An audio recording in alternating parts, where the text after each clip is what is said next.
art of answer writing, how to score better with the efforts that we have taken to learn geography like subject. I am here with some of the sample answers written by students in Indian human geography. I have again selected the 10 marker question to make you understand how to go about with writing and attaining the marks. So the write-ups one by one I am handling and giving you the information. So the first question that I have selected, attempted by the student, explain the tectonic rift of India. As I said, it's a 10 marker question. So I was supposed to write 150 words, which is equal to some 2 pages. The answer tectonic rift has been asked. So the faulting of the continental crust causes occurrence of rift. You required to give a very clear definition here that tectonic rifts are the faults that can be correlated with different types of tectonic movements. It can be related to transverse, it can be related to transform movements of the crust. उसके बाद आपको Indian tectonic rift के बारे में लिखना था. यहाँ पर पूरा हॉर्स्ड एंड ग्रेबन टोपोग्राफी बनाकर आपको, आप देख रहे हो, आई हैव गिवन 1 on 10. मतलब ये आंसर किसी भी तरीके से कंटेंट की रिक्वायरमेंट को फुलफिल नहीं कर रहा. अब आप देखो जो हमने आंसर प्रोवाइड करा, टेक्टोनिक रिफ्ट्स इन इंडिया. हमने अपने आंसर की शुरुआत करी, tectonic activity of intraplate perspective relates to fault system. Major tectonic units of Indian continental block comprises pre-Cambrian rock and exhumed terrain. Concept number 6 geomorphology का कहता है ना, होबर्ग का classification. There are 5 types of topography: simple, compound, monocyclic, multicyclic and exhumed. उसका mention दिया. क्योंकि ये Indian context में बात कर रहा है, तो जो ब्रिज्ड स्टेटमेंट होगा जिसके बारे में हम हमेशा बात करते हैं, वो आ गया. The Indian pre Cambrian shield emerged as the result of assembly of several cratonic block. Cratonic block जिसको आप shield block भी बोलते हैं. Then comes up the main body of the answer. The late Cretaceous Deccan province of India was part of Gondwana land. The greater India including Seychelles broke away from Madagascar, creating minor volcanic activity in India. The movement of greater India towards Eurasia created a range of tectonic rifts and fault zone. These includes A and B, slip along fault plane and transform movement, जैसे हमने answer पढ़ते समय आपको समझाया.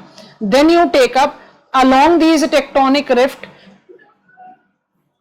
earthquake and volcanism is experienced, and the resistant hard rock of the continent crust required strong rupturing to facilitate these tectonic forces.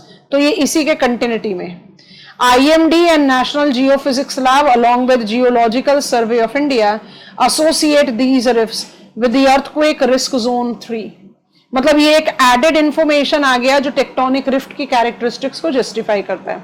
Getting on to page number 2, I have added the diagram. You can easily see in this diagram all the major rift, जैसे Kutch rift दिखा दिया, Cambay rift दिखा दिया, Narmada rift दिखाया, Tapi rift, Singhbhum क्रेटोन के साथ Mahanadi rift, Bastar क्रेटोन के साथ Godavari rift. So some of the major rifts of India we have taken, and then the tectonic rift forms a mega tectonic feature. It spreads around entire Indian peninsula and it is divisible into several longitudinal block. जिसमें एक example जिसको आप हमेशा कहते हो case study डाल दो, example डाल दो, सोनाटा का मेंशन कर दिया, that is Son Narmada and Tapi. It's thermally anomalous with relatively high geothermal gradient. मतलब एक ऐसा एग्जाम्पल जिसमें आप सिर्फ रिफ्ट की बात नहीं कर रहे हो, जियोथर्मल ग्रेडियंट की बात कर रहे हो. अगर आपने ऐसा आंसर लिखा तो automatically you can expect good answer. एक दूसरा क्वेश्चन लेकर देखते हैं, what are the advancing shoreline of India. अब ये वाला क्वेश्चन भी 10 मार्कर ही है, तो इसमें भी आपको 150 वर्ड्स लिखने हैं. एक आंसर शीट मेरे पास है जो शुरू हो रहा है, advancing shoreline is concept relating to negative rejuvenation. नहीं हुआ कन्विंसिंग. एडवांसिंग शोर लाइन को क्या लिखना है, gain of land. Gain of land due to eustatic, isostatic, tectonic causes. That relates to negative rejuvenation and that related to the advancing shoreline. तो examples तो सही हैं, बट इंट्रोडक्शन में हमें वो डिटेल्स या क्लैरिटी नहीं मिली जो हमें चाहिए थी। उसके बाद जो आपका रिवर डिपोजिशन, जिसको आप एक और कॉज ऑफ एडवांसिंग शोरलाइन कहते हो, वो भी बहुत अच्छे से दिया हुआ है। और विजिबल डिपॉजिट में Pamban island and Gandhar island का एग्जाम्पल दिखाई दे रहा है, so that is quite decent in this particular answer. Malabar coastal plain के बारे में, stable tectonically but advancing shoreline due to deposition. मैंने इस स्टूडेंट को 10 में से 2 मार्क्स दिए हैं because I very sincerely believe कि इसमें जो demarcation of the content building है वो उतना क्लियर नहीं दिया गया। एक और आंसर शीट है मेरे पास, what are advancing shoreline. So in Indian shoreline marked with 2 types of shoreline, advancing and retreating. अब ये डायरेक्टिव टर्म क्वेश्चन था तो आपको सीधा का सीधा डेफिनेशन देना था, जैसे मैंने आपको पिछले आंसर में बताया। उसके बाद फिर से यहाँ पर लिस्ट ऑफ एग्जाम्पल आने शुरू करे। हमने फिर से वही बात लिखी हुई है, यहाँ पर इमर्जेंट लिखो, यूस्टैटिक लिखो, आइसोस्टैटिक लिखो। खाली एग्जाम्पल्स आंसर कैसे होंगे, वो तो आपका आंसर बनेगा ही नहीं। उसके बाद फिर एक डायग्राम दिया है, ये डायग्राम क्लास में हमने बनवाया था इसलिए यहाँ पर है, हमारे मॉडल आंसर में भी दिखेगा। तो इसमें 2 में से 10 दिया है, not up to the mark. अब जरा आंसर देखो जो हमने प्रोवाइड करा है। Natural characteristics of shoreline is on constant change. These includes advance, that is gain of land, and retreat, that is loss of land. Statement number 2, which is the bridge statement. The factors that causes these change are categorized on the basis of time and factor. Long-term changes, tectonic, eustatic and isostatic. It can further be added with epigene forces, जो कि आप tectonic के साथ add कर सकते हो for sure. And erosion leading to retreat and deposition to advance of the shoreline. मतलब आपने डेफिनेशन के साथ कॉजेस के ब्रिज रेफरेंस पर अपना आंसर क्रिएट आउट करा। उसके बाद इंडिया, क्योंकि question is asking about India, so in India advancing shoreline combines both tectonic and depositional causes. Examples of both these as a negative rejuvenation is including a Kutch Peninsula, diagram दे दिया।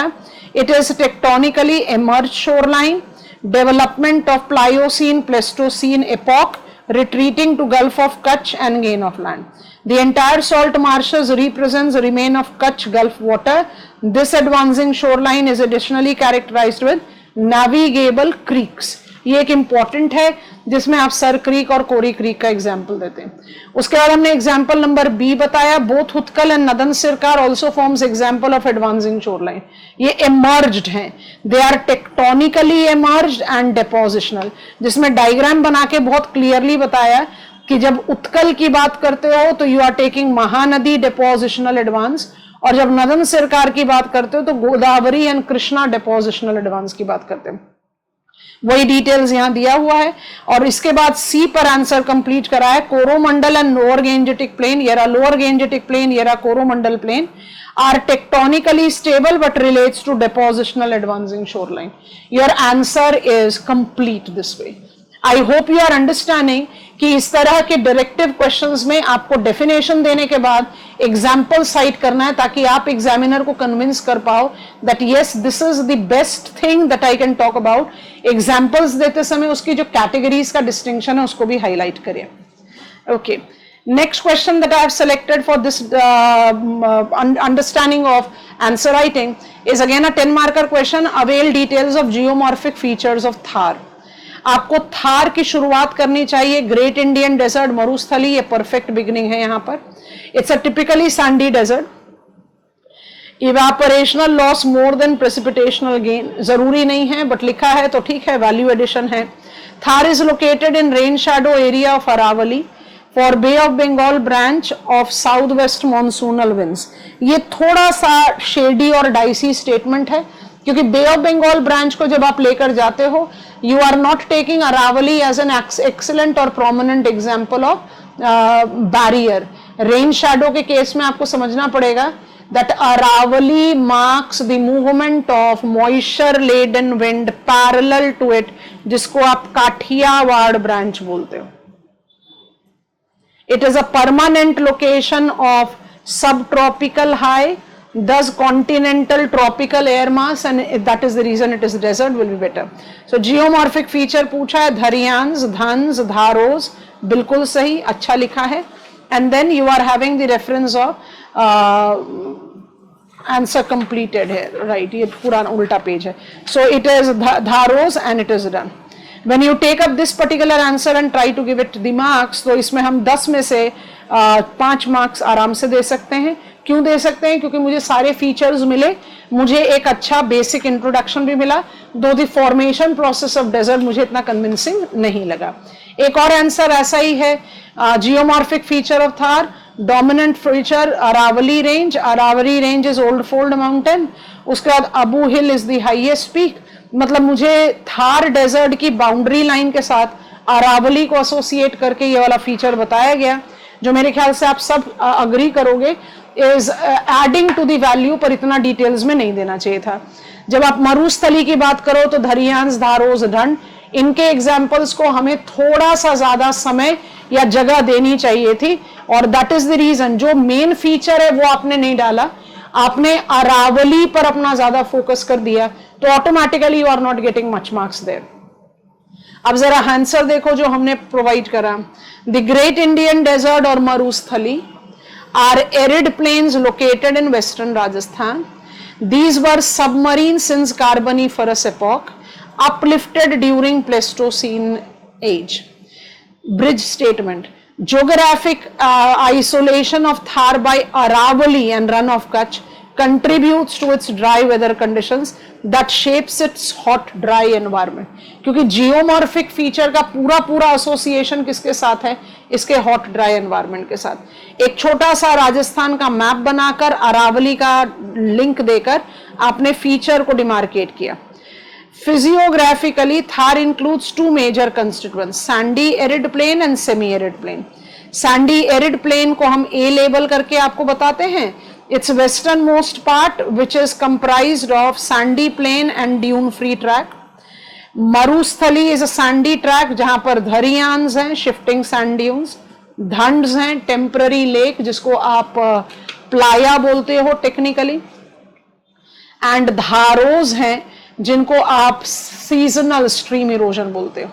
इन the dune free track there is arid conditions with no defined physical feature. क्योंकि धारोज, धंड्स वगैरह तो जहां पर sand dunes हैं वहीं पर ही दिखाई देंगे, तो आपने इसको डिमार्केट कर दिया. बी पार्ट ले सेमी एरिड जिसको रोही प्लेन्स बोलते हैं. फर्टाइल प्लेन्स है, इसको आप बागर के साथ एसोसिएट करते हो. Located east of Marusthali, this is called Rajasthan Bagar and is comprised of Luni Basin and Shekhawati region. यही हमने यहाँ पर मैप में दिखाया है, तो बहुत ध्यान से देखो, मैप से ऑटोमेटिकली क्वालिटी ऑफ आंसर बढ़ जाती है. Shekhawati region and Luni basin, ये दोनों चीजें आपको डायग्राम में दिखाई. उसके बाद Ghaggar plain, Nagaur upland are the other constituents. Principally known for coarse textured alluvial soil by Luni and its tributary. In Shekhawati region, Sambar Salt Lake.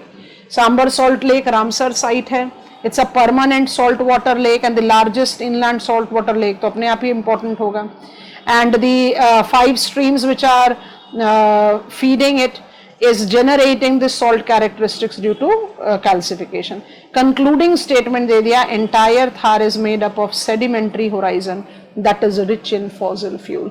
You are aware of the fact that Barmer is known for lignite coal, is known for natural gas and is also known for crude oil. You can take this example, but एक concluding remark है, तो इसमें इतना ज़्यादा details में जाने की ज़रूरत नहीं. I hope you are understanding कि जो art of answer writing है वो बेसिकली डिमांड करता है कि आप किस तरह से क्वेश्चन को कॉम्प्रीहेंड करें और उस कॉम्प्रीहेंशन के हिसाब से इन द गिवन टाइम आप उसको किस तरह से फ्रेम करें. अगर आप टच एंड गो वाला आंसर लिखोगे तो definitely you will not get good marks. You have to write it justifying the demand of the question. That is it for this time. Bye bye.